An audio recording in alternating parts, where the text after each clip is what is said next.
சுவையான மற்றும் மணமான chicken gravy செய்வதற்கு தேவையான பொருட்கள் மற்றும் எளிமையான செய்முறை இதோ.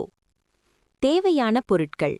முக்கிய பொருட்கள்: சிக்கன் 1/2 கிலோ, பெரிய வெங்காயம் 2 பொடியாக நறுக்கியது, தக்காளி 2 பொடியாக நறுக்கியது, இஞ்சி பூண்டு விழுது 1 டேபிள் ஸ்பூன், பச்சை மிளகாய் 2, கருவேப்பிலை மல்லித்தழை சிறிதளவு, எண்ணெய் 3 முதல் 4 டேபிள் ஸ்பூன், உப்பு தேவையான அளவு. மசாலா பொருட்கள்: மஞ்சள் தூள் 1/4 டீஸ்பூன், மிளகாய்த்தூள் 1 டீஸ்பூன் உங்கள் காரத்திற்கு ஏற்ப, தனியாத்தூள் அதாவது மல்லித்தூள் 2 டீஸ்பூன், கரம் மசாலா 1/2 டீஸ்பூன், சீரகத்தூள் 1/2 டீஸ்பூன்.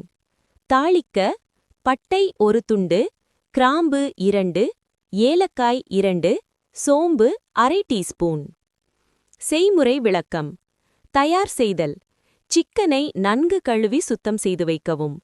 தாளித்தல்: ஒரு வாணலியில் எண்ணெய் ஊற்றி சூடானதும் தாளிக்க கொடுத்துள்ள பொருட்களை பட்டை, கிராம்பு, ஏலக்காய், சோம்பு சேர்த்து பொரியவிடவும். வதக்குதல்: நறுக்கிய வெங்காயம், பச்சை மிளகாய் மற்றும் கருவேப்பிலை சேர்த்து பொன்னிறமாகும் வரை வதக்கவும். பின் இஞ்சி பூண்டு விழுது சேர்த்து பச்சை வாசனை போகும் வரை வதக்கவும்.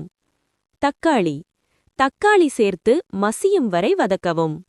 மசாலா சேர்த்தல்: மஞ்சள் தூள், மிளகாய்த்தூள், தனியாத்தூள், சீரகத்தூள் மற்றும் உப்பு சேர்த்து கிளறவும். மசாலா கருகாமல் இருக்க சிறிதளவு தண்ணீர் தெளிக்கலாம்.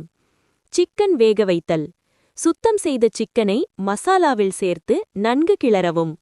சிக்கனிலிருந்து தண்ணீர் வெளிவரும் வரை 5 நிமிடங்கள் மூடி வைக்கவும். கிரேவி பதம்: தேவையான அளவு தண்ணீர் சுமார் 1 கப் ஊற்றி, கரம் மசாலா தூவி, சிக்கன் நன்கு வேகும் வரை 15 முதல் 20 நிமிடங்கள் மிதமான தீயில் கொதிக்கவிடவும். முடிவு: கிரேவி திக்காக வந்தவுடன் மல்லித்தழை தூவி இறக்கவும்.